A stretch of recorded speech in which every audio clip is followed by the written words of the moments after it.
கூலி படம் பார்த்துட்டு இப்பதான் தியேட்டர்ல இருந்து வெளில வரேன். படத்தை பார்க்க முன்னாடி எனக்கு 2-3 கேள்வி மைண்ட்ல இருந்தது. ஃபர்ஸ்ட் அண்ட் ஃபார்மோஸ்ட், லோகேஷ் கனகராஜுக்கு இதுதான் ரஜினியோட பண்ற முதல் கொலாபரேஷன். இந்த கொலாபரேஷன்ல இருந்து எனக்கு பெரிய எக்ஸ்பெக்டேஷன்ஸ் இருந்தது. அண்ட் இந்த படத்துக்கும் லோகேஷ் சினிமேட்டிக் யூனிவர்ஸுக்கும் என்ன கனெக்ஷன் அப்படின்றத பத்தியும் எனக்கு கேள்வி இருந்தது. ரெண்டாவது, பல இண்டஸ்ட்ரீஸ்ல இருந்து பல ஆக்டர்ஸ், நாகார்ஜுனா, உபேந்திரா, சௌகன் ஷாஹி, சத்யராஜ், ஸ்ருதி ஹாசன் அண்ட் அமீர் கான் மாதிரி பல ஃபேமஸ் ப்ராமினென்டான ஃபேஸஸ் இருக்கிறதுனால ஒவ்வொரு கேரக்டருக்கும் எந்த அளவுக்கு ஸ்க்ரீன் டைமும் ரெலவென்ஸ் இருக்கும் அப்படின்றத பற்றியும் நான் கியூரியஸா இருந்தேன். அண்ட் தேர்ட், கிரீஷ் கங்காதரனோட சினிமாட்டோகிராஃபி. ஏற்கனவே இவர் விக்ரம்ல லோகேஷோட கொலாபரேட் பண்ணியிருக்காரு. அண்ட் அந்த படத்தோட சினிமாட்டோகிராஃபி ரொம்பவே நல்லா இருந்தது. ஆனா கூலி ட்ரெய்லர் பார்த்து எனக்கு ஒரு ரொம்ப சிமிலரான வைப் தான் கிடைச்சது. ஸோ இந்த படத்துல டிஃப்ரெண்டா என்ன பண்ணியிருப்பாரு அப்படின்றத பற்றியும் நான் கியூரியஸா இருந்தேன். ஸோ இந்த கொஸ்டின்ஸுக்கு பதில் அண்ட் படத்தோட review is coming up. Mild spoilers ahead. Rajini play பண்ற தேவா அப்படிங்கிற கேரக்டர் ஒரு ஹாஸ்டல் பிசினஸ் நடத்திக்கிட்டு பீஸ்ஃபுல்லா இருக்காங்க. அப்போ அவரோட ஃப்ரெண்ட் சத்யராஜ் ப்ளே பண்ற ராஜசேகர் கேரக்டர் சாகும்போது அவருக்கு இந்த சாவு ஒரு நேச்சுரல் டெத் இல்லை அப்படின்றது தெரிய வருது. எக்ஸாக்டா என்ன ஆச்சு, யாரு ராஜசேகர் கொன்னாங்க, எதுக்கு அப்படின்ட்டு விசாரிக்க அவர் களத்துல இறங்குறாரு. அதுக்கப்புறம் அவருக்கு என்ன தெரிய வருது, அவருக்கும் ராஜசேகரோட சாவுக்கும் என்ன சம்பந்தம், அவர் யாரு அப்படின்றதுதான் படம். படத்தோட டெக்னிக்கல் எலிமெண்ட்ஸ் ரொம்ப நல்லா இருந்தது. ஃபிளாஷ்பேக் சீக்வன்சஸ்ல உள்ள டிஏஜிங் சூப்பரா பண்ணியிருக்காங்க. ஃப்ரேமிங், லைட்டிங், கேமரா ஆங்கிள்ஸ், மொத்தம் விஷுவல்ஸ் அண்ட் சினிமாட்டோகிராஃபி அழகா பண்ணியிருக்காங்க கிரீஷ் கங்காதரன். பை கம்பேரிசன் எனக்கு விக்ரமோட சினிமாட்டோகிராஃபி இதை விட பெட்டரா இருந்ததுன்னு தான் நான் சொல்லுவேன். ஆனா அதுக்கும் ஒரு காரணம் இருக்கு, அதை நான் அப்புறமா சொல்றேன். பர்ஃபார்மன்ஸ் எடுத்து பார்த்தீங்கன்னா ரஜினிகாந்த் அவர் யூஸ்வலா பண்ற மாதிரி பண்ணியிருக்காரு.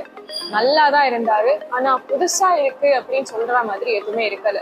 ஸ்ருதி ஹாசனோட பெஸ்ட் பெர்ஃபார்மன்ஸ்னு பல பேர் சொல்லியிருக்காங்க. நல்லா இருக்காங்க, ஆனா பெஸ்ட் பெர்ஃபார்மன்ஸ் அப்படின்னு என்னால சொல்ல முடியாது. நாகார்ஜுனா ரொம்ப ஸ்டைலிஷான ஒரு வில்லன் கேரக்டர் பிளே பண்ணியிருக்காரு. ஆனா சில மூமெண்ட்ஸ் எனக்கு சுத்தமா பிடிக்கல. படத்தோட செகண்ட் ஹாஃப்ல ஒரு மூமெண்ட்ல அவர் ஹெல்ப்லெஸ்ஸா கோவமா மேல பார்த்து கத்துறாரு. இந்த மூமெண்ட் வந்து ட்ரெய்லர்லயும் இருந்தது. இன்னொரு பாயிண்ட்ல அவர் ரொம்ப இமோஷனலா ஒரு கேரக்டர் கிட்ட பேசுறாரு. இதெல்லாம் எனக்கு சுத்தமா அப்பீல் ஆகல. ஆனா இதுக்கும் ஒரு காரணம் இருக்கு. அந்த காரணம் என்னன்னா, எந்த கேரக்டரையுமே சரியா டெவலப் பண்ணல, யாரோட மோட்டிவேஷன்ஸை கிளியரா எக்ஸ்போஸ் பண்ணல. எல்லாரும் கொலை வெறியில சுத்திட்டு இருக்காங்க. ஆனா எதுக்கு அப்படின்றது யாரும் எப்பவுமே சொல்ல மாட்டேங்கிறாங்க. ஊன் ஃபீட் பண்ணக்கூடாது அப்படின்றது ஒரு பக்கம், ஆனா எதுவுமே சொல்லலைன்னா ஆடியன்ஸ்க்கு என்னதான் புரிய போறது. நீட்டா டெவலப் பண்ணப்பட்ட ஒரே கேரக்டர் சௌகன் ஷாஹிர் பிளே பண்ற தயால். படத்தோட ஹைரார்கி படி அவருக்கு மேல நிறைய ஆட்கள் இருக்காங்க. ஆனாலும் இந்த வில்லன் தான் எனக்கு பயங்கரமாவும் கொடூரமாவும் தெரிஞ்சாங்க. பிகாஸ் இவங்களோட மோட்டிவேஷன்ஸ் எனக்கு தெரிஞ்சிருந்தது. பண்றதை ஏன் பண்றாரு அப்படிங்கறது ஓரளவுக்கு அட்லீஸ்ட் புரிஞ்சுது. அண்ட் அந்த கேரக்டரை எழுதியிருக்கிறதுக்கு ஏத்த மாதிரி அந்த பர்ஃபார்மன்ஸும் அட்டகாசமா இருந்தது. கதையும் ஸ்கிரீன் பிளேயும் ரொம்ப கன்ஃபியூஸ்டா இருந்தது.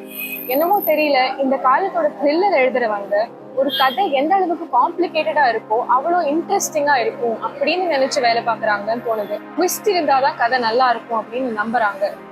இந்த படத்துல ஒரு ட்விஸ்ட் எனக்கு கண்டிப்பா அப்பீல் ஆச்சு. ஆனா மற்றபடி ஸ்கிரீன் பிளேல பெருசா சொல்ற மாதிரி எதுவுமே இல்லை. நடக்கிற எந்த சீனா இருந்தாலும் சரி, படத்துல இருந்து தூக்கிட்டீங்கன்னா கதை சுத்தமா மாறாது.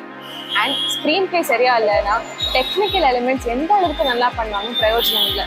அதனால மட்டுமே கிரீஷ் கங்காதரனோட ஃபேண்டாஸ்டிக் சினிமாட்டோகிராஃபி இந்த படத்துல வேஸ்ட் ஆன மாதிரி தெரிஞ்சது. விக்ரமோட ஸ்கிரீன் பிளே கொஹீரண்டா இருந்ததுனால சினிமாட்டோகிராஃபியும் பெட்டரா இருந்த மாதிரி தெரிஞ்சது. அது மட்டும் இல்லாம ஒரு கேரக்டர் நல்லா பீஸ்ஃபுல்லா இருக்கும்போது அவர் பாஸ்ட்ல நடந்த பலதும் திரும்ப வரது அப்படின்ற டிப்பிக்கல் ஸ்டோரி லைன் எனக்கு ரொம்ப போர் அடிச்சது. இப்போ பயங்கரமான ஸ்பாய்லர்ஸ் வர போறது. லோகேஷ் கனகராஜோட படங்கள் எல்லாத்துலயுமே இந்த கிரே கேரக்டர்ஸ் எக்ஸ்ப்ளோர் பண்ணியிருக்காங்க. Leo, Kaithi, Vikram and of course Coolie. அந்த கிரே கேரக்டர்ஸ்ல ஒரு main character Rachitha Ram play பண்ணியிருக்கிற கல்யாணி.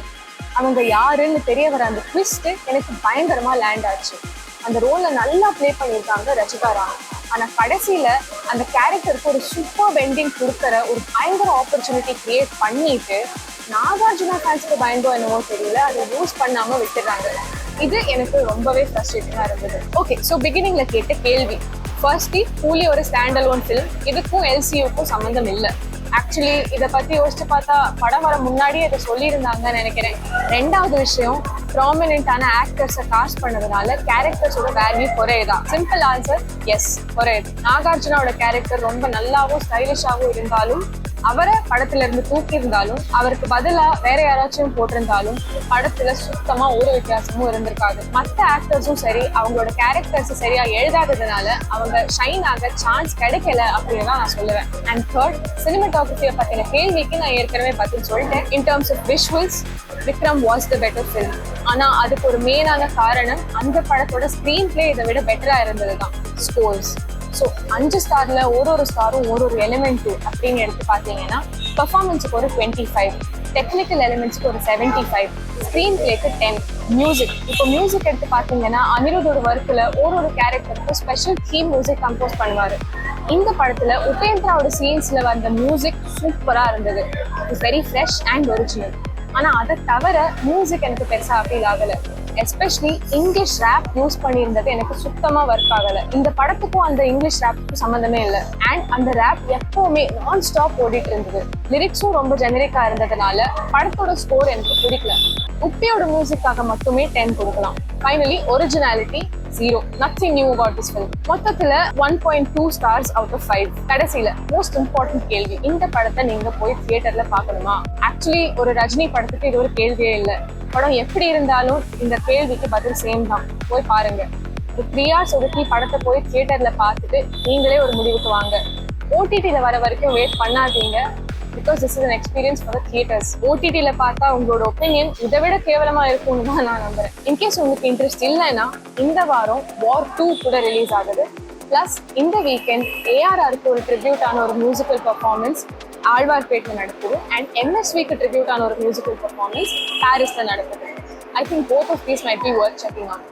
ஆனாலும் நான் கூலியை தியேட்டர்ல பார்க்கணும் அப்படின்னு தான் ரெக்கமெண்ட் பண்ணுவேன். இந்த வீடியோ உங்களுக்கு பிடிச்சிருந்ததுன்னா கண்டிப்பா லைக் பண்ணுங்க, ஷேர் பண்ணுங்க அண்ட் உங்க தாட்ஸை கமெண்ட் செக்ஷன்ல சொல்லுங்க. இந்த மாதிரி வீக்லி மூவி ரிவ்யூஸுக்கு பீயிங் தமிழன் சேனலுக்கு சப்ஸ்கிரைப் பண்ணுங்க. I am Rukmini. I will see you next time.